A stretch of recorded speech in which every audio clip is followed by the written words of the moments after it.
Nimefika hapa Nyanyuki. Huyu msaliti wa Laikipia, Mwangi Kionjoro, alikuwa anasema ati nisifike Nyanyuki. Hapa ni kwake? Hapa ni kwa mama yake? Kionjoro aende asiende? Kionjoro ni msaliti si msaliti?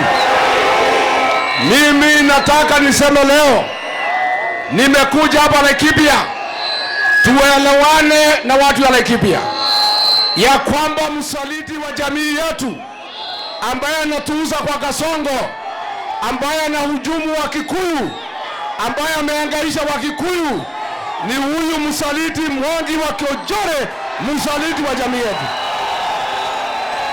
Kionjoro aende asiende? Kionjoro aende asiende? Ni msaliti si msaliti? Kionjoro ni msaliti si msaliti? Huyu Mwangi Kionjoro, nikiwa deputy president wakati ya Gen Z, alienda akamwambia Kasongo ati Wakikuyu 20,000 ati ndio walikuwa wamekuja Nairobi kupindua serikali yake. Mimi nikamuuliza Mwangi Kionjoro, kwani hao Wakikuyu wako na alama? Ulijua ni Wakikuyu namna gani? Alitaka Kasongo auwe Wakikuyu.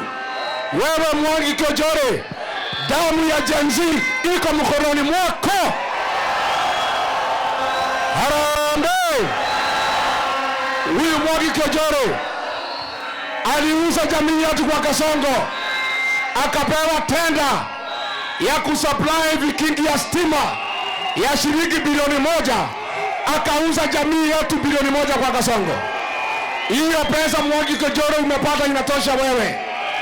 I am announcing today the permanent retirement of Mwangi Kionjoro from politics here in Laikipia.